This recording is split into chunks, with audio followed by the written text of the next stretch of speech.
I'll never forget the sound of that laugh. It wasn't just any laugh. It was that sharp, cruel cackle that cuts right through your soul, leaves you feeling naked in front of everyone. That night, at Christmas dinner, my daughter-in-law, Jessica, leaned over to my son, Rob, and with her wine glass in her hand, she said, loud enough for me to hear, "My father, now he's a real man." Then she looked me up and down with a poisonous smile.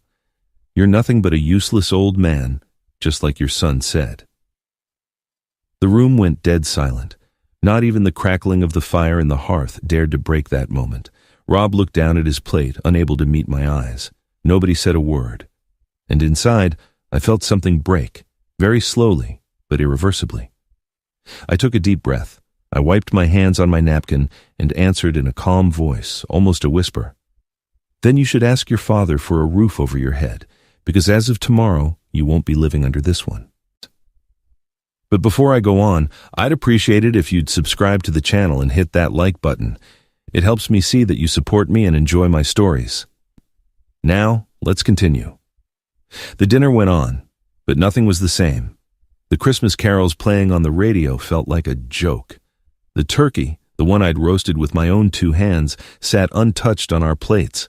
Jessica pretended to laugh with her friends on the phone, and Rob just kept drinking, like a man trying to forget what just happened. I cleared the plates one by one without a word. I didn't feel anger, not yet. I just felt empty. That cold emptiness left behind when your own family stops loving you. When I finished, I went to my room. There was the small tree I'd put up in memory of Helen, my wife. Its ornaments were the same ones from 30 years ago, their shine faded, but familiar. She loved Christmas. She used to say it was the one day of the year when a man's heart had hope again. That night, I just wanted the morning to come. I sat on the bed and looked at the photo I keep on the nightstand. Helen was smiling, holding Rob in her arms. He was barely 2 years old in that picture. I saw my own tired eyes reflected in the glass, and I thought, when did it all change? When Helen died, Rob was a rebellious teenager. I threw myself into my work, trying not to think. I gave him everything I could, even though I never had much. I've been a carpenter my whole life. My hands, cracked and worn as they are now, built the furniture in this house, every door, the beams, the workshop out back. This home, with every nail and every joist, is made of my sweat and my love for them. And still, now, at my own table, they call me useless. Jessica came into our lives like a storm, pretty, elegant, with that air of superiority that people have when they think money is the same as worth. From the day she married my son, everything changed. Rob started pulling away from me. At first, the visits were less frequent. Then came the excuses. "Dad, I can't today. We're busy. Jessica's not feeling well. We'll stop by another time." Until one day they just stayed. And I, out of love, agreed to share my home with them. I thought a father's love could endure anything. I was wrong. That night, the clock struck midnight. The tree lights flickered, illuminating the lonely living room. I poured myself a little wine and looked around. The dirty plates, the empty glasses, the remains of a celebration that was never mine. On the table, I could still see the tablecloth Helen had embroidered with her own hands. "So that every Christmas we are together," the red thread read. And now, at that same table, I was alone. The anger started to rise from my chest, slow and hot, not because of Jessica's words or Rob's silence, but because of me. For letting it get to this point, for being too good, too quiet, for not defending my dignity when I still could have done it without tears. I stood up, walked to the window, and watched the snow start to fall on the yard. Each flake shined under the porch light, and in that silence, I made a quiet vow. This will be the last time I'm humiliated in my own home. The next day, I woke before dawn, made coffee and sat at the empty table. The house was asleep, but my decision was made. I pulled the property deeds from the drawer. I reviewed them calmly. Everything was in my name. No one could take away what I had built. No one, except my own fear. And in that instant, I lost it. The fear. The fear of being alone. The guilt for wanting peace. All of it. I went to my workshop out back and started working the wood. The sound of the saw brought me back to life. The same sound I used to hear when Helen would bring me a hot coffee and say, "Michael, you're the heart of this house." I smiled for the first time in a long time. I didn't know exactly what I would do yet, but I knew one thing for sure. This house would stop being a prison and become my freedom. And though nobody knew it yet, the useless old man was about to show that he still had some strength left and a whole lot of dignity. That night, while Rob and Jessica went out again, I double-locked the door and stood in front of the tree.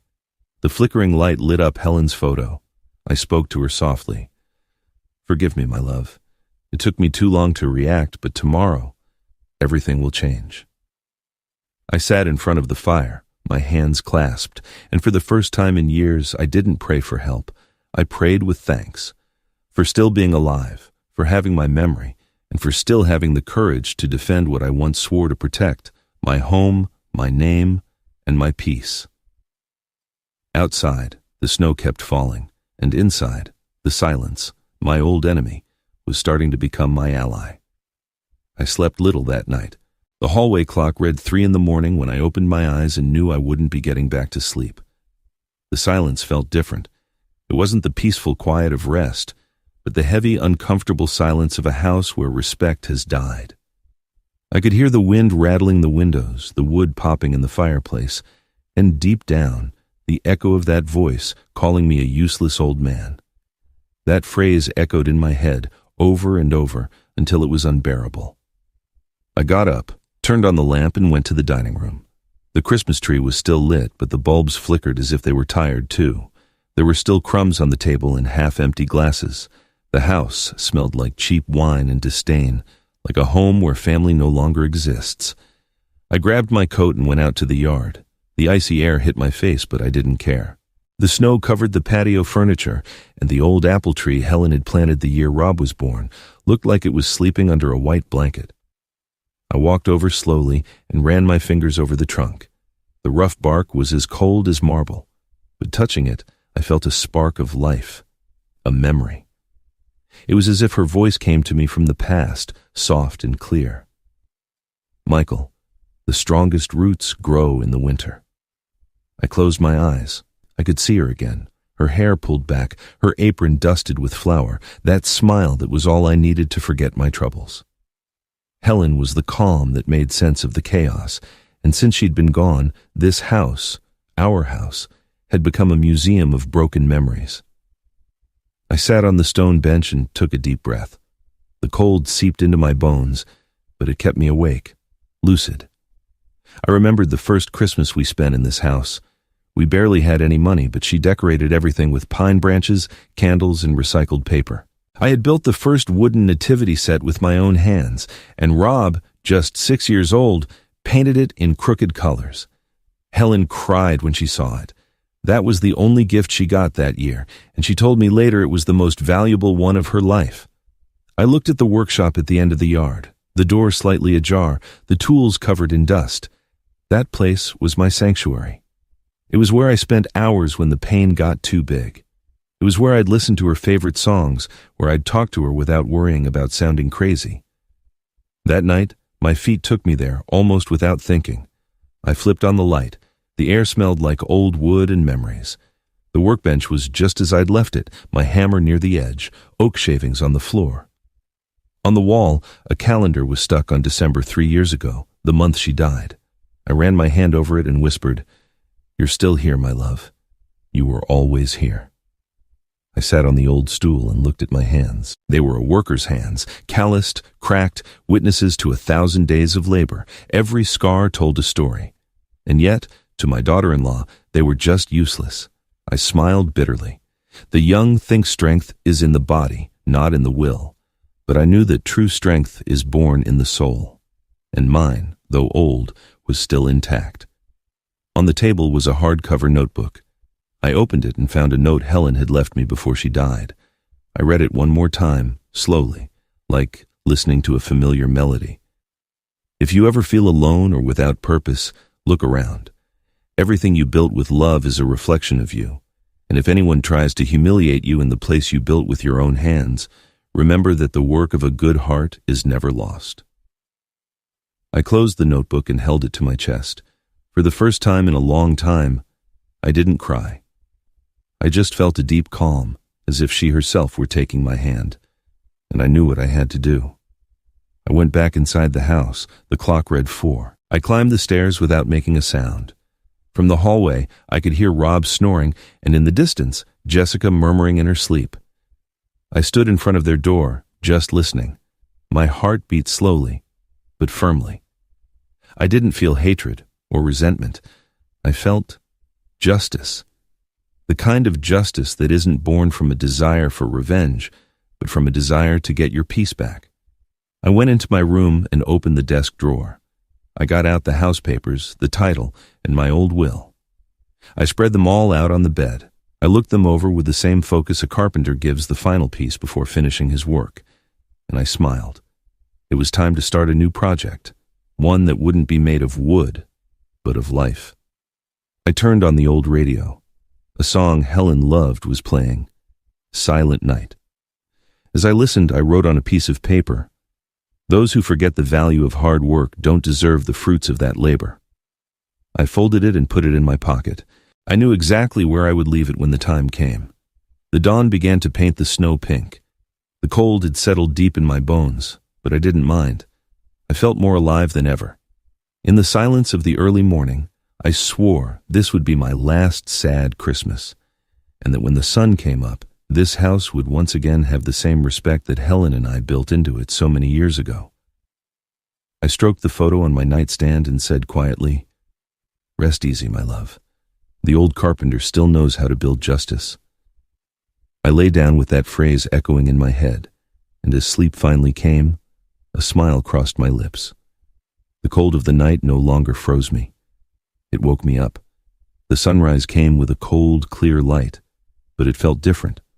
For the first time in a long time, it didn't hurt to wake up.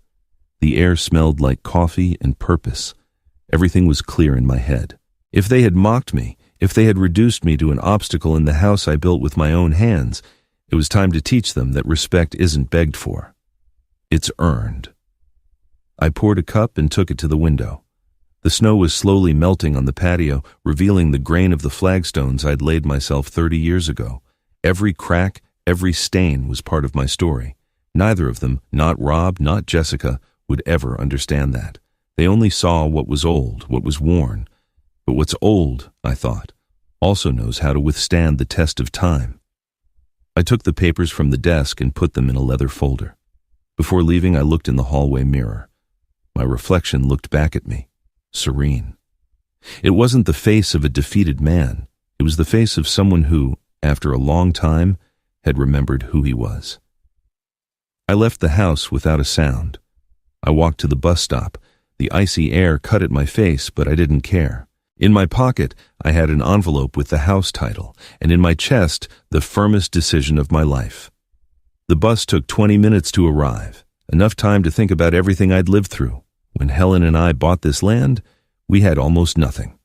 We slept on the floor under a tin roof, but we had dreams. And together, we built this house, brick by brick. Every corner, every door was a piece of us. And now, this house was all I had left of her. The bus dropped me off at a familiar corner. The sign for Walter Hayes, attorney at law, hung crookedly above the door. I smiled when I saw it.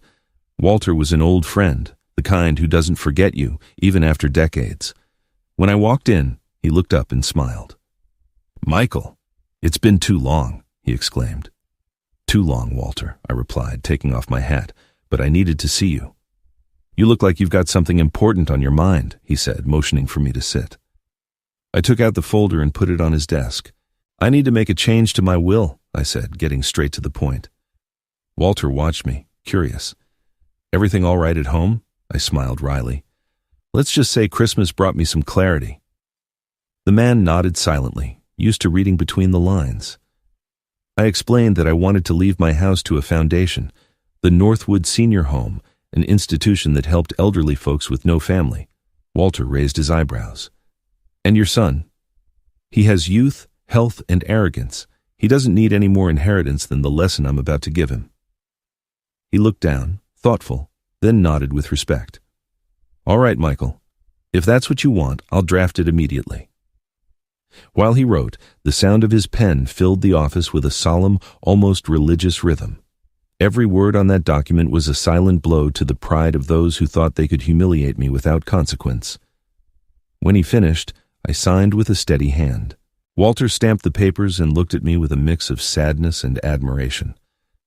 You know, Michael, not all men have the courage to seek justice without malice. I smiled at him. It's not justice, Walter. It's self-respect.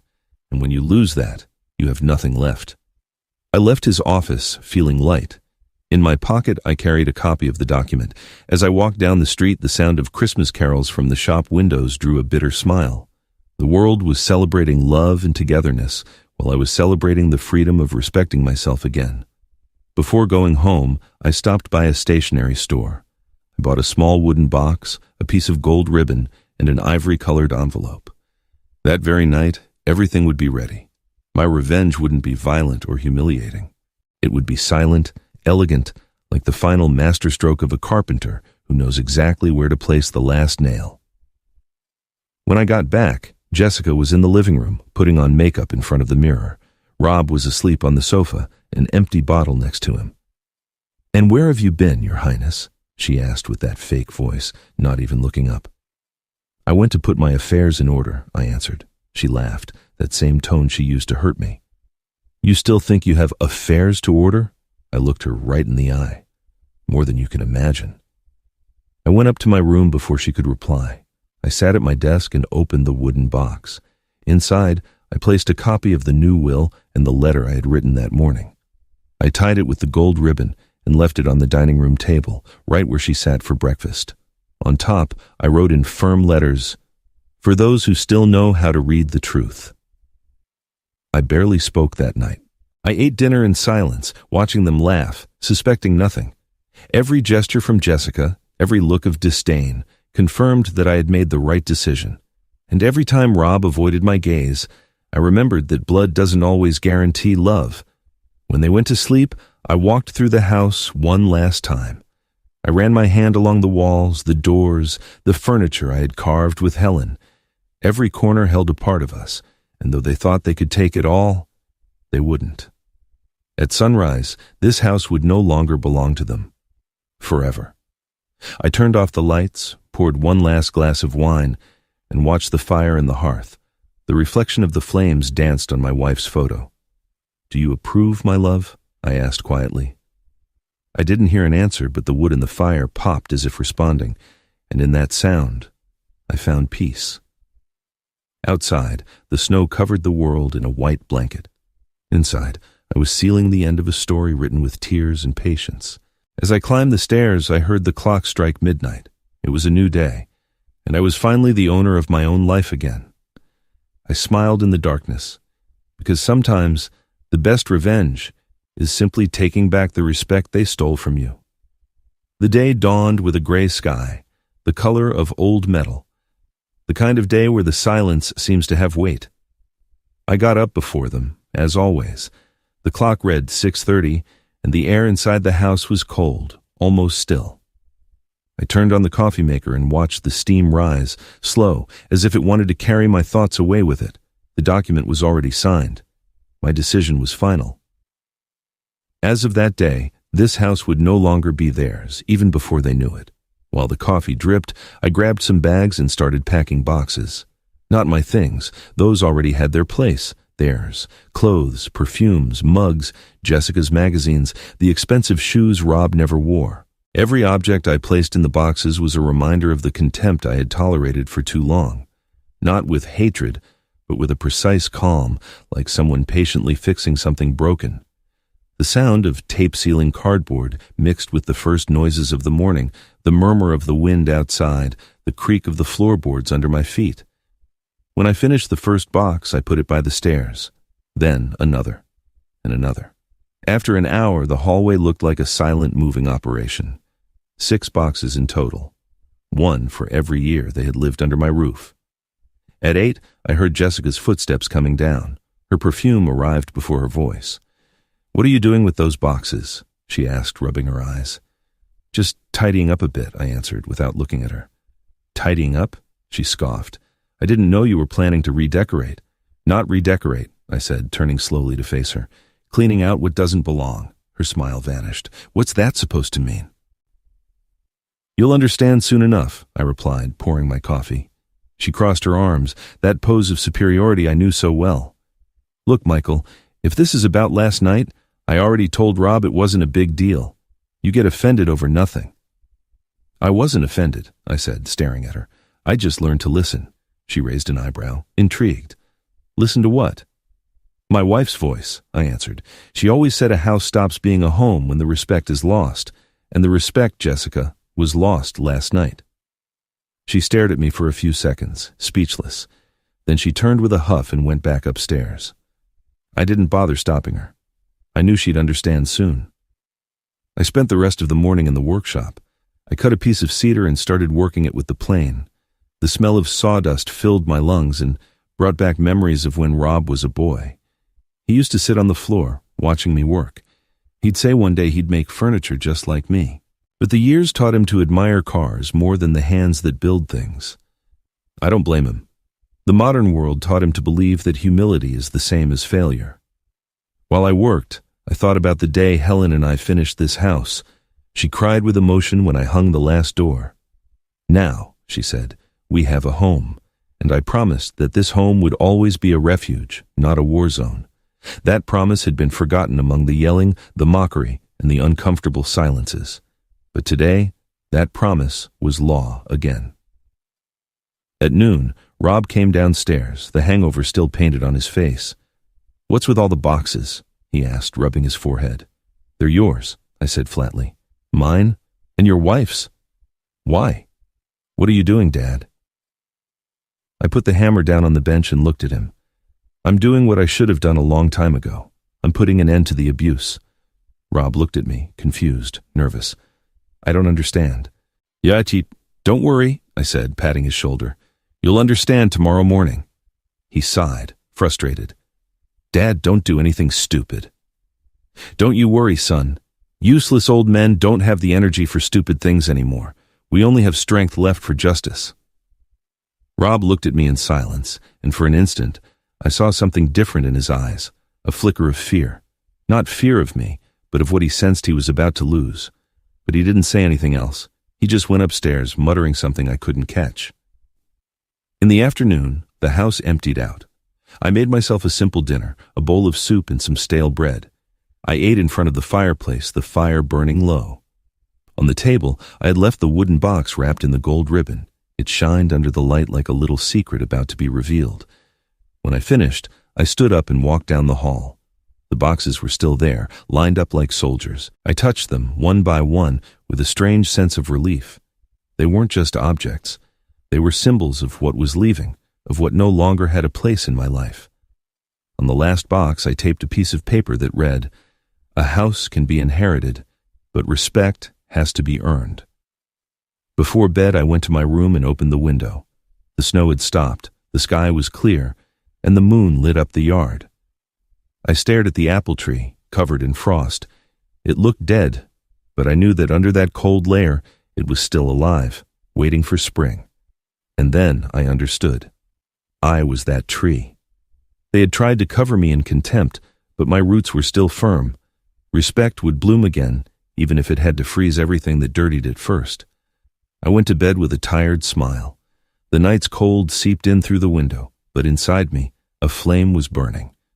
Tomorrow, at dawn, the useless old man was going to show them what it meant to have a memory. I've learned that there are silences that scream louder than any words. This house has been talking to me for days, even if no one else can hear it. Every piece of wood, every crack, every corner seems to whisper the same thing.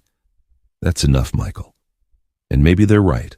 Enough of being quiet, enough of enduring, enough of begging for affection where there is only contempt. Yeah. Last night, I finished sealing the boxes. I stayed up late, watching the fire consume the last embers of a life shared with those who no longer respect me. Sometimes, the soul also needs to burn a little to be purified. But before we continue, tell me in the comments what you think of the story so far, and what you would do in my place. Don't leave the video because what comes next will give you chills. Let's get back to my story. That morning, when the clock struck 4, I knew my plan was complete.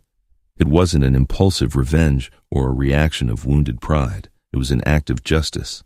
Not to punish, but to teach. Because when your son and daughter-in-law trample on your soul, no blow hurts more than holding up a mirror to what they've become. I turned on the light in the workshop and checked the wooden box again. Inside was the envelope with the document for the foundation, the letter, and a small key. That key was the heart of the plan. It was the key to the front gate, but also to something deeper, the final lock on my humiliation. I rolled it between my fingers, feeling its weight. A key can open, or it can lock, I thought, and this one, in particular, was about to do both. The dawn brought a strange silence. Not a bird, not a car, not a voice. Just the sound of the icy wind hitting the windows. I got dressed calmly, went downstairs, and made breakfast. The smell of coffee filled the house, and for a second, I could almost imagine Helen coming down the stairs with her usual smile. But no, now that smile lived in my memory. As the clock struck 8, I heard Rob's footsteps. His face showed exhaustion and annoyance. "Dad, why are all those boxes still here?" he asked. "I told you, son, I'm cleaning." "But," he started to say, and I interrupted him calmly. "Sometimes, for a house to become a home again, you have to empty it of what's dirtying it." He frowned, not understanding. "Dad, are you exaggerating?" "No, son, I'm repairing. Like when a beam rots and you have to replace it, even if it hurts." He was quiet for a few seconds. Then he turned to the stairs and yelled, "Jessica, get down here! Your father-in-law is being crazy again." I just kept drinking my coffee. Calm. When she came down, dressed in silk and that expensive perfume that filled the air with arrogance, she looked at me with disdain. "With your drama again, Michael," she said. "It's not drama," I replied. "It's an ending." "An ending? What are you talking about now?" "About what you two started?" she huffed. "Please, don't start with the sermons. I don't have time for this." "Don't worry," I said with a half-smile. "Time takes care of everyone, even those who think they'll never need it." Jessica looked at me with a mocking expression, but there was something different in her eyes, a shadow of doubt. For the first time, I felt she was a little afraid of me, and that small crack in her arrogance was enough for me to know my silence was already disarming her. The day passed. They went out to do Christmas shopping, laughing as if nothing was wrong. I used the time to get everything ready. I put the wooden box on the living room sideboard, where they couldn't ignore it. On top, I placed a note that read, "Sometimes gifts aren't wrapped in paper, but in consequences." Then I went out to the yard and walked to the gate. The wind was blowing hard. I put the key in the lock and turned it slowly until I felt the metallic click.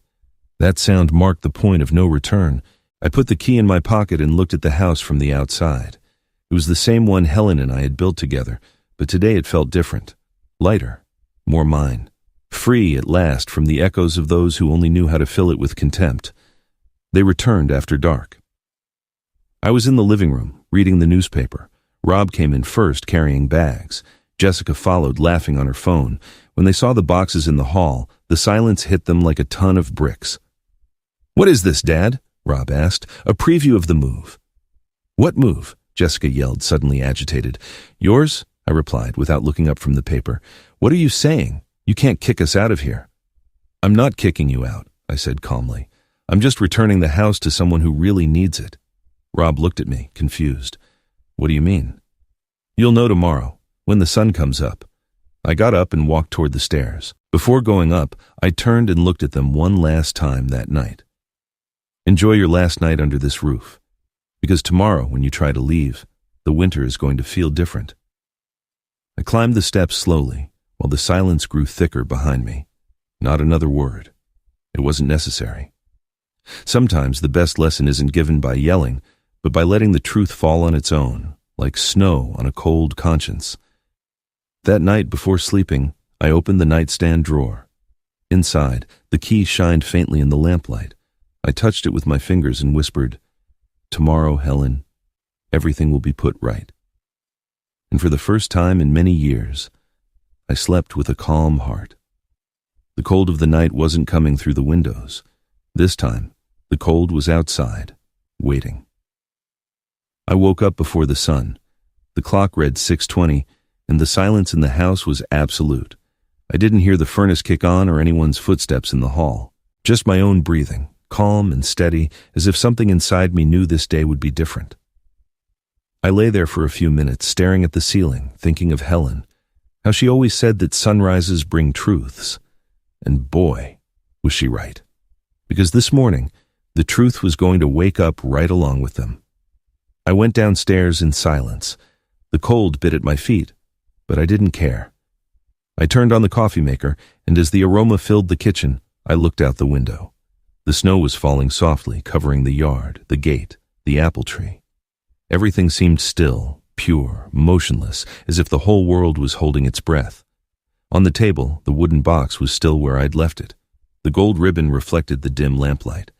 I looked at it for a moment, smiled, and murmured, "All in good time." At 7:15, I heard footsteps upstairs. First, the click of Jessica's heels, then Rob's clumsy shuffle as he put on his shoes. Their muffled voices started to fill the house until they finally came down. "Good morning," I said, pouring myself coffee. "Morning," Rob answered without looking at me. Jessica, on the other hand, didn't even say hello. She opened the refrigerator and complained. "Did you forget to go shopping again? There's no milk, no fruit, nothing?" "I didn't forget," I replied. "It's just not my responsibility anymore." She spun around, annoyed. "And what does that mean?"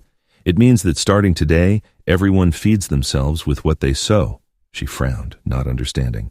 "What's wrong with you, Michael? Are you playing games with me?" "No, Jessica, the games ended last night," Rob intervened with a tired voice. "Dad, please, that's enough. Don't turn this into a tragedy."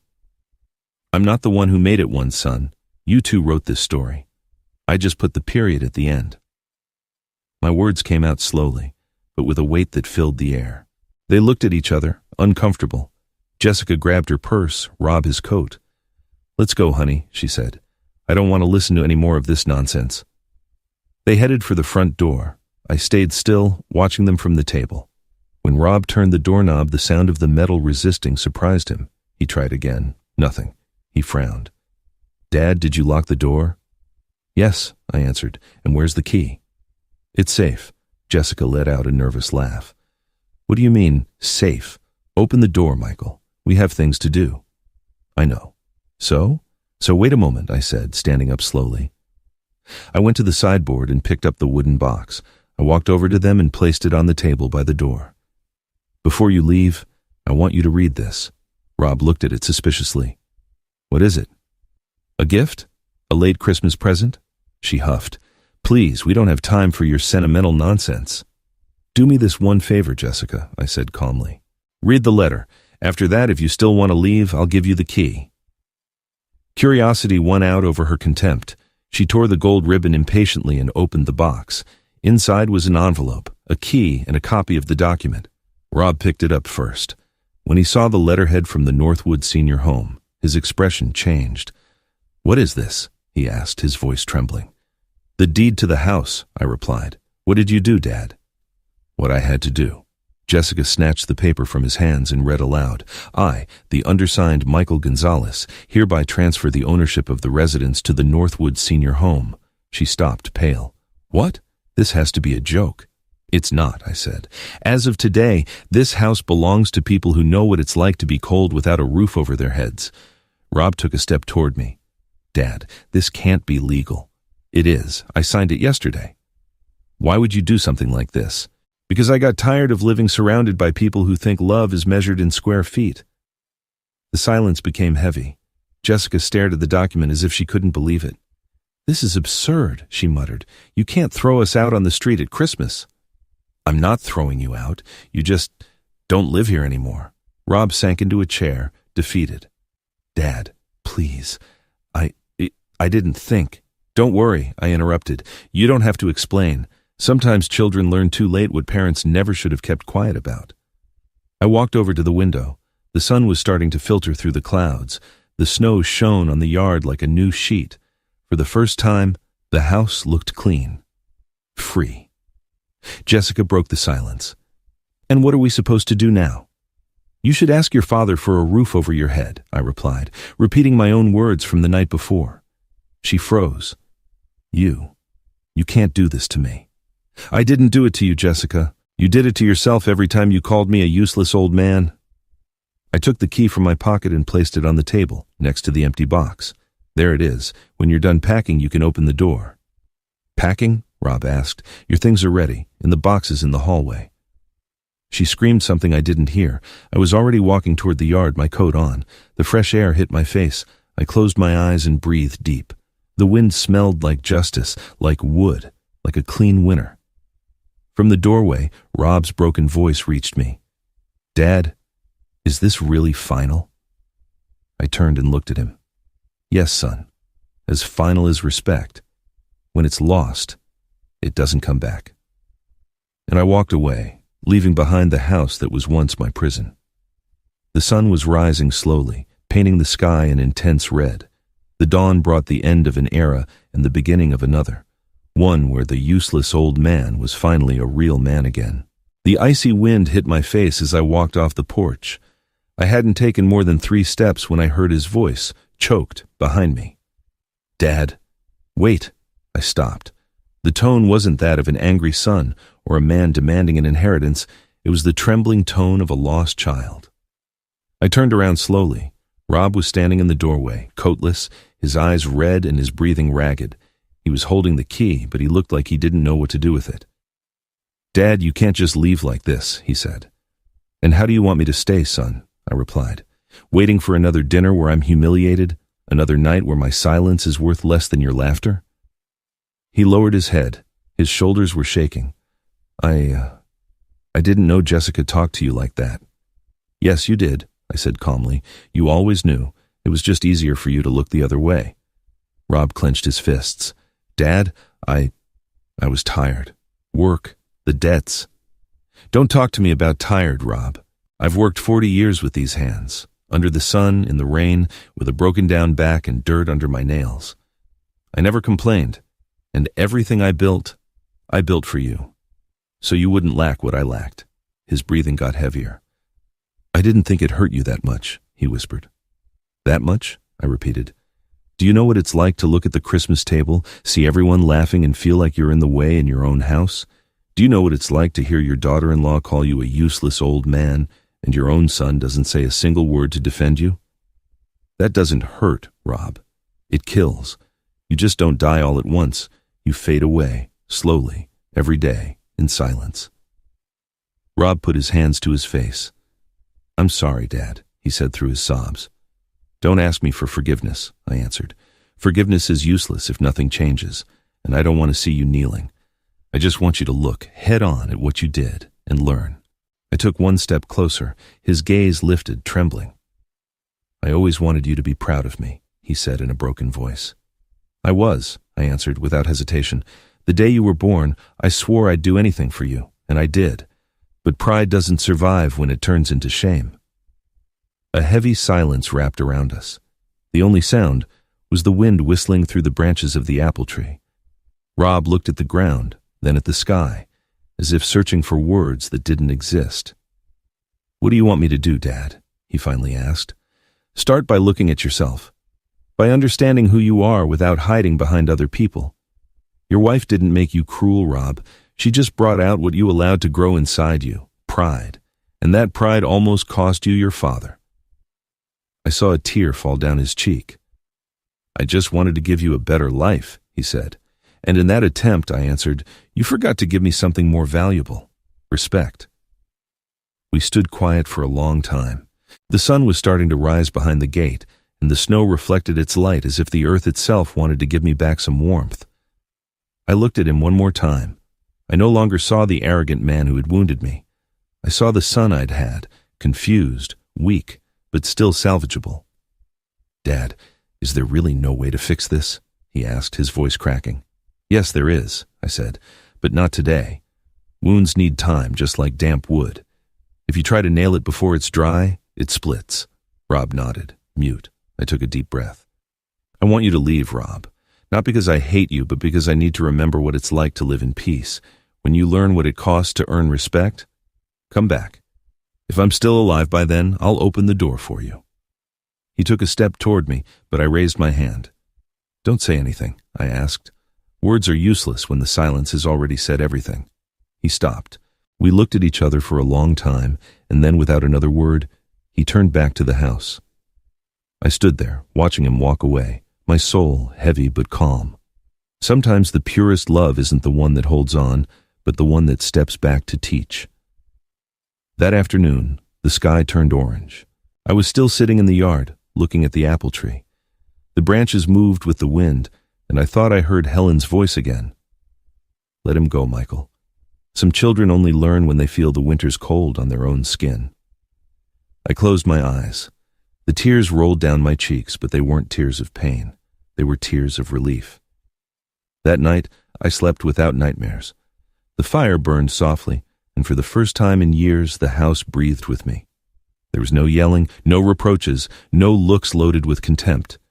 Just silence. A different kind of silence, a clean silence. Before I closed my eyes, I murmured, "It's done, Helen." The useless old man finally made them respect him. The next morning was serene, almost unreal. The snow had stopped and the sky stretched out, clean, a blue so deep it hurt your eyes. The silence still inhabited the house, but it was no longer a silence of rage. It was a silence of goodbye. I got up without rushing. The floor was cold under my feet, but I didn't care. I walked to the workshop, the corner that for years had been my refuge, and at the same time, my confessional. I needed to do something with my hands, even if I didn't know what. Sometimes, when the soul is tired, manual labor is the only prayer that makes sense. I opened the blinds, and a ray of sun cut through, illuminating the dust suspended in the air. The smell of old wood welcomed me like an old friend. On the workbench were still the shavings from the last piece of furniture I'd made before my heart got bad. On top of it all, a small, rusted tin box I didn't remember seeing before.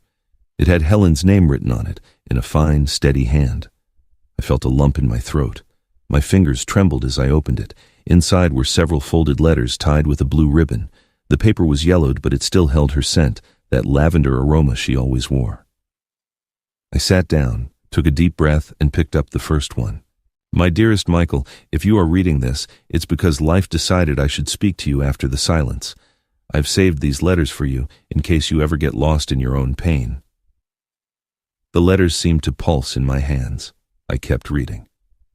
You have always been strong, but that strength sometimes makes you forget that you're allowed to cry. Promise me that when I'm gone, you won't let pride isolate you, that you'll keep loving even when it hurts, and that you will not let anyone make you feel less than what you are. I put the letter down on the bench and stared at the wood, my vision blurred by tears. Helen knew. She always knew, as if she had foreseen everything that would happen. I picked up the second letter. If our son ever turns his back on you, don't curse him. Remember that life hasn't taught him yet what time has already taught you, that children aren't always grateful, but they are almost always a product of our example. Don't punish him with your silence. Teach him with your dignity. And if you are ever tempted to get revenge, do it with love, because love, Michael, is the wisest revenge. I closed my eyes. Those words were like a slap and a caress at the same time.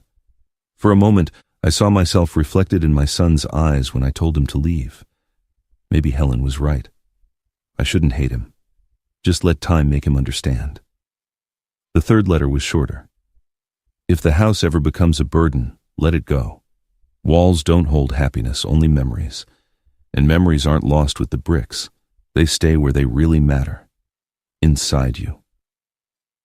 I stroked the page with my fingers, as if I could touch her. Helen always had that quiet wisdom, that way of putting things in their place without needing to argue. I, on the other hand, always needed the last word. And maybe that's why fate had now left me alone with her words, to hear what I didn't know how to listen to when she was alive. I tucked the letters into my shirt pocket and went out to the yard. The sun had melted some of the snow, and the apple tree peeked out shyly from the white patches. The air was still but alive. I walked over slowly and touched the trunk, just like Helen used to. "I've missed you, my love," I whispered. I sat on the stone bench and read the last letter again. It was more recent. The ink still had a faint shine. The heading just said, "For when everything hurts." Michael, When you feel like you can't go on, look around. Everything we did, everything we suffered, it all had meaning. We didn't build a house, we built roots. And even if the wind shakes them, it will never pull them out completely. If your son ever forgets who you are, don't remind him with reproaches. Make him see you with pride, not guilt. Because one day, when time weighs on his own shoulders, he will want to come back. And you must be there. Not as a judge, but as a father. I folded the letter slowly. Folded. The tears fell on the paper, blurring a word I no longer needed to read. I looked at the sky and smiled. For the first time, I understood that my revenge was already complete. Not because I had punished them, but because I had recovered what truly mattered, my dignity and Helen's voice inside me.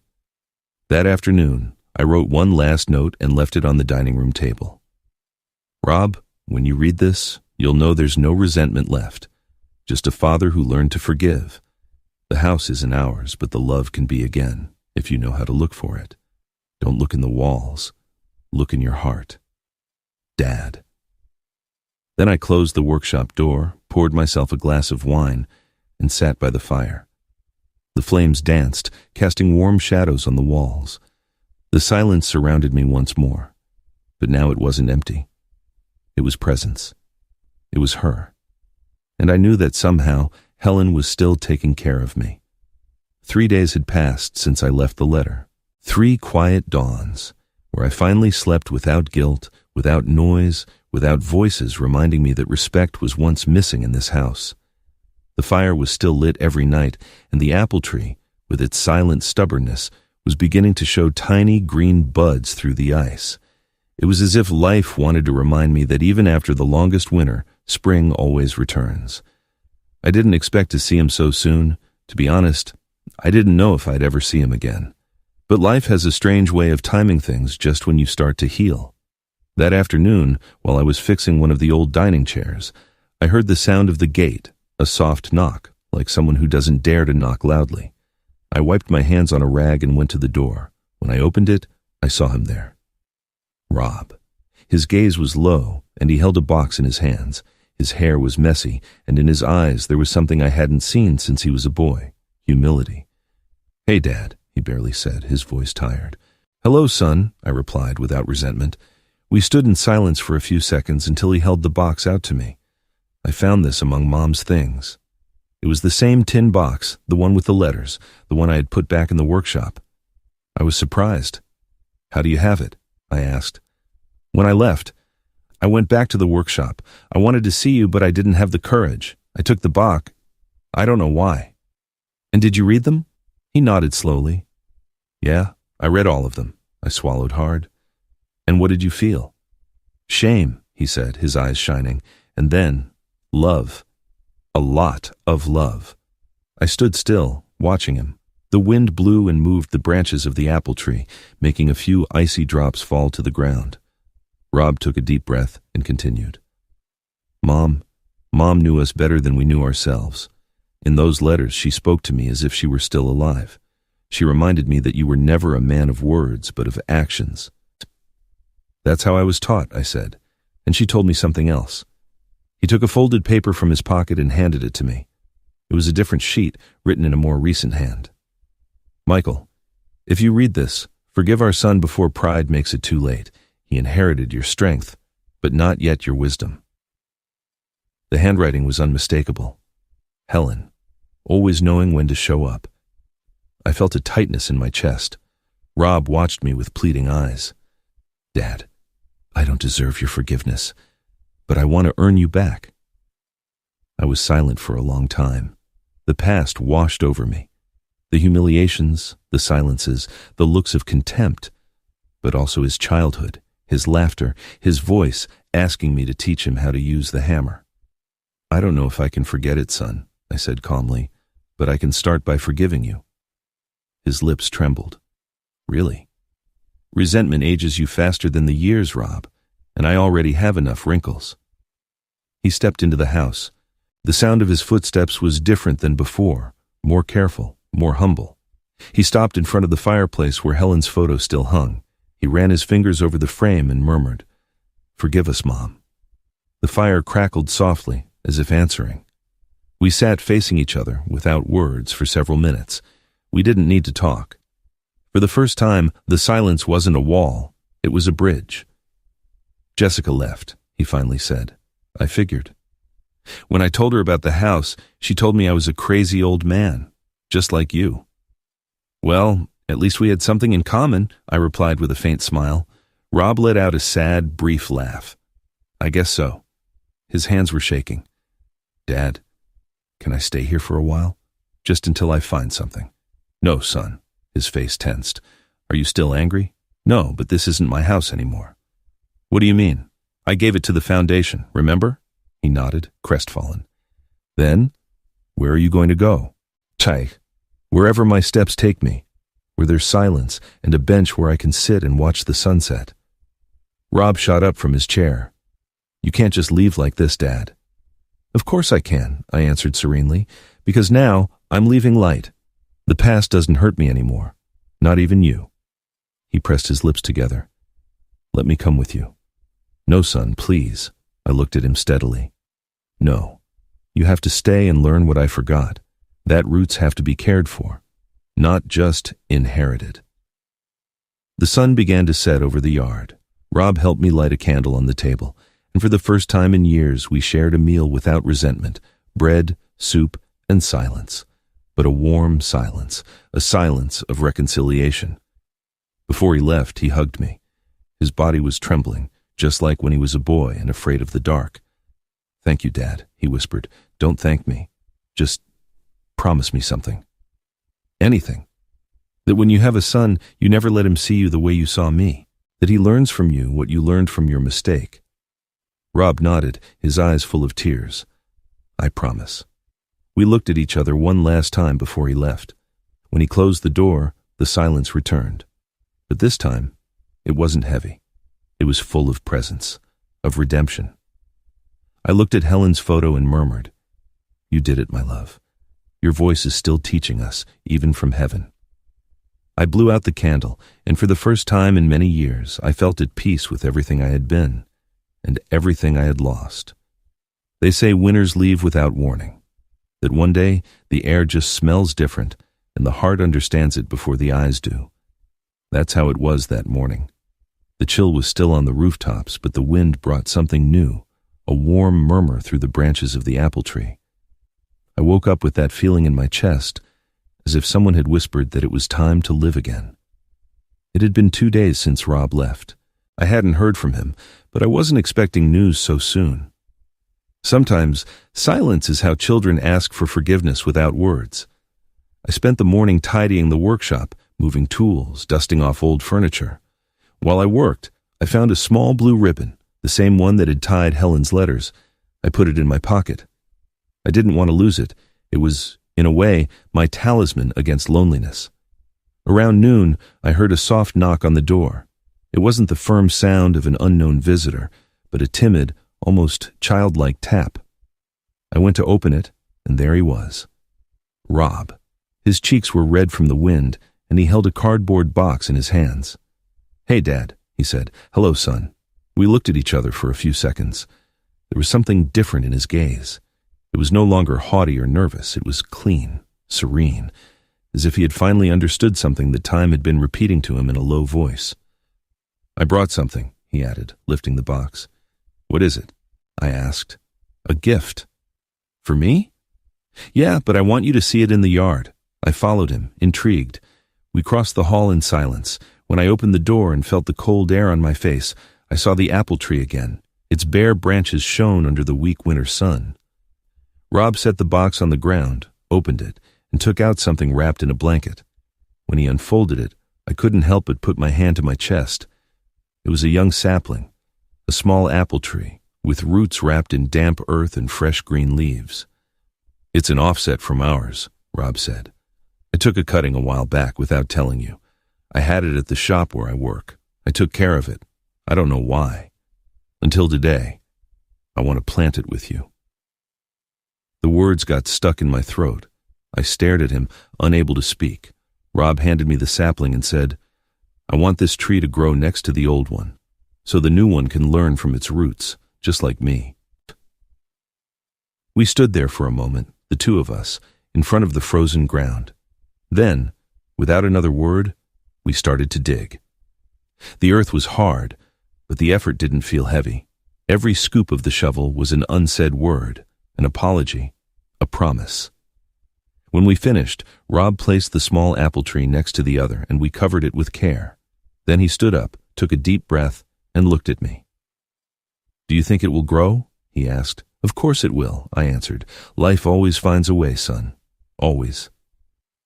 We spent the rest of the afternoon talking, remembering things I thought I'd forgotten. He told me about his work, his mistakes, about how hard it was to admit he had failed as a son and as a man. I listened without interrupting. There was no need to judge him. Time had already done that for me. When the sun began to set, we sat on the stone bench. The air smelled like damp earth and hope.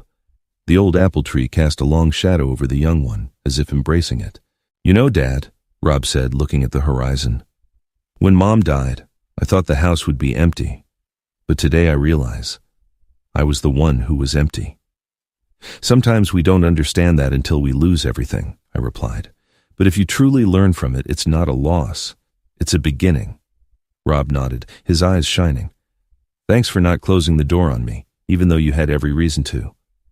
"I didn't close it, son," I said with a small smile. "I just let you learn how to open it." He laughed through his tears, and I, for the first time in a long time, felt that the sound of his laugh didn't hurt. It was sincere, clean, like the days when he was a boy and ran through the yard with his hands stained with mud. As night fell, we lit the fireplace. The house had life again. The fire danced, reflecting on the walls, and the air smelled like toast and wood. Rob took a blue ribbon from his pocket. "I found this in the workshop when I came the other night," he said. "I think it was Mom's." I nodded. Yes, it was her favorite.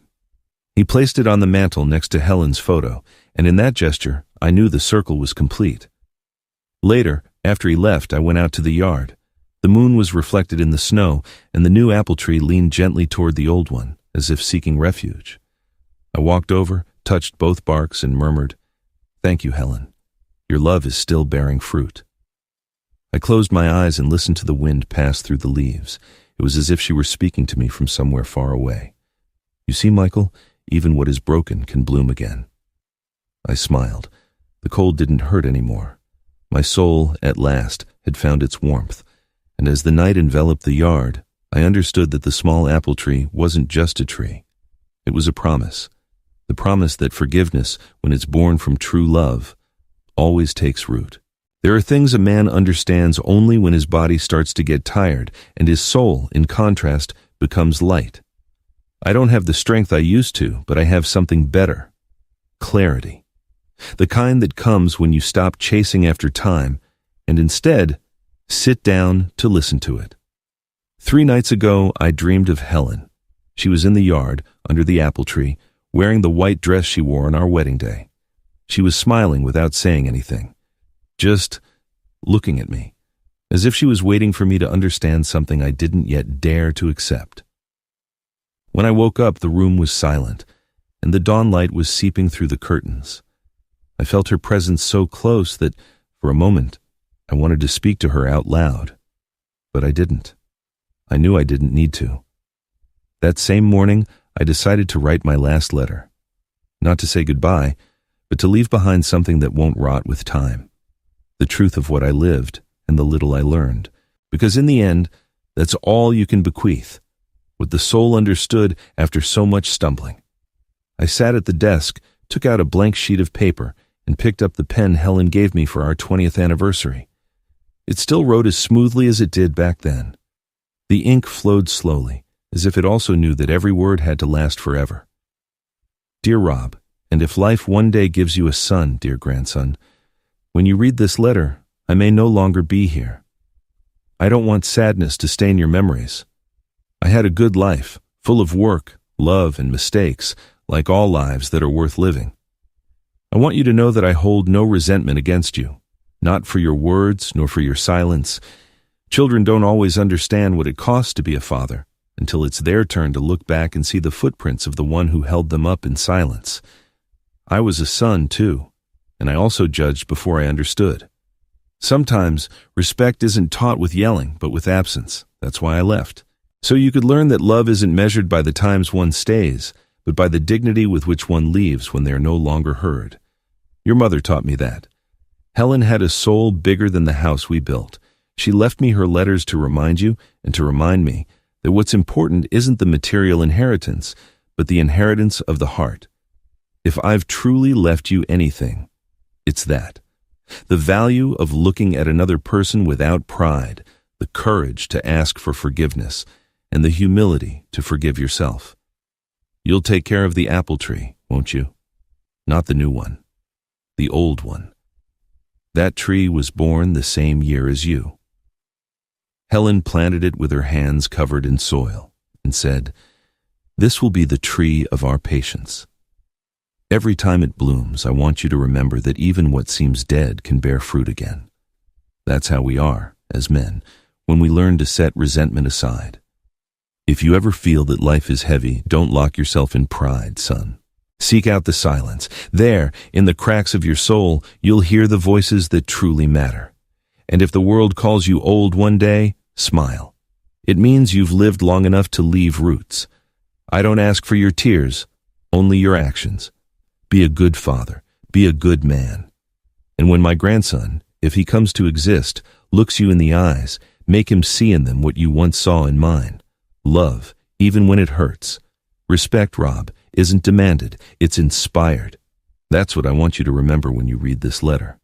And if time honors me by letting me live to see you fulfill it, I will know my life was worthwhile.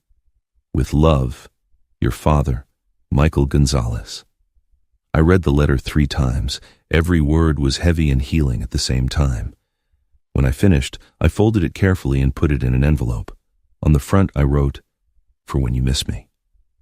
Then I left it in the drawer of the sideboard, next to Helen's blue ribbon.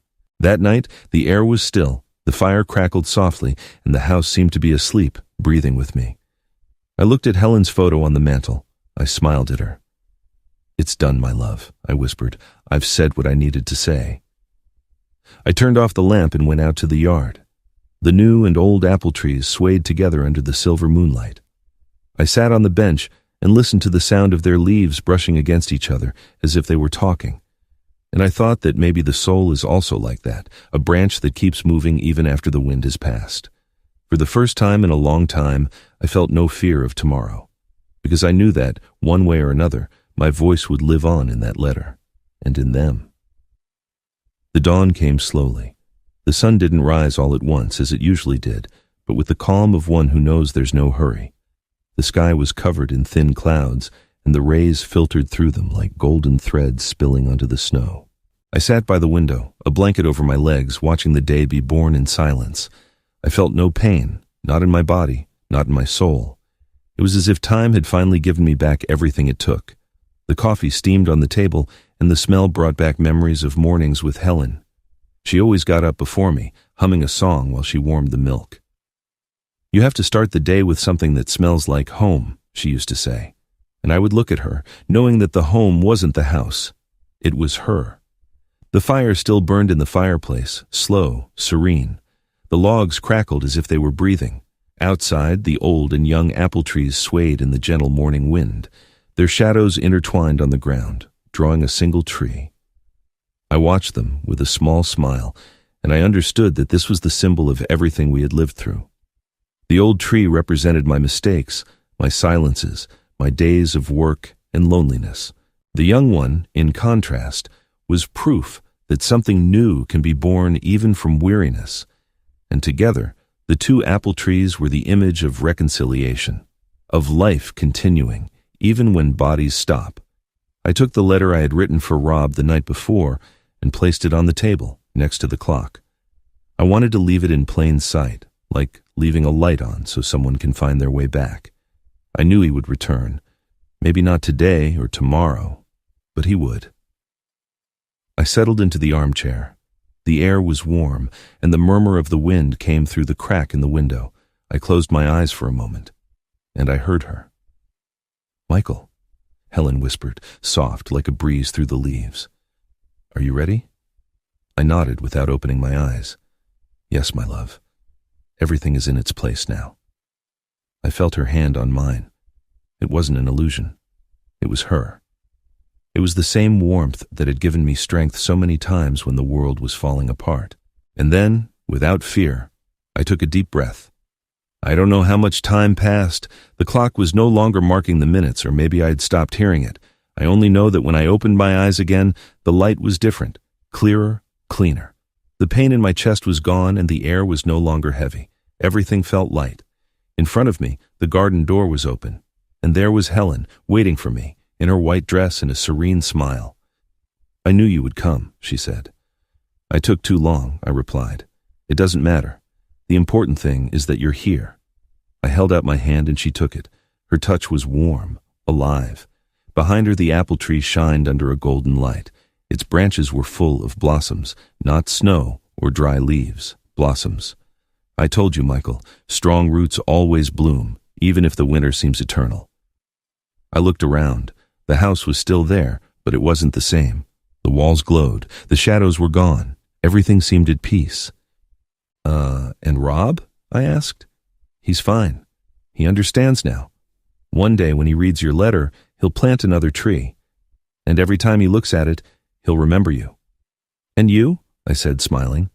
"I left, Michael. I was just waiting for you." I laughed, with that mix of tenderness and relief you only feel when you understand what used to hurt. I took her arm, and we walked together toward the apple tree.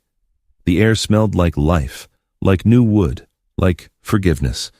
With every step, the ground beneath my feet became lighter. I no longer felt the weight of the years or the exhaustion.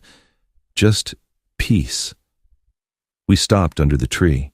The white blossoms fell slowly, as if the sky were releasing them one by one to welcome us. Helen rested her head on my shoulder. "It's done, Michael," she whispered. "Everything you did, even what hurt, had meaning." I nodded, my eyes full of light. "Then, my love, let's go home." She smiled. "We are home." They say old men leave in silence, that their last breath is like a whisper the wind keeps delicately. And so it was with me. There was no crying, no noise, just a sunrise, 2 trees, and the echo of a voice telling me I could finally rest. Days later, Rob returned. He found the house quiet, the fire out, and the envelope on the table. He opened it with trembling hands and read the letter. He cried, not from guilt, but from love.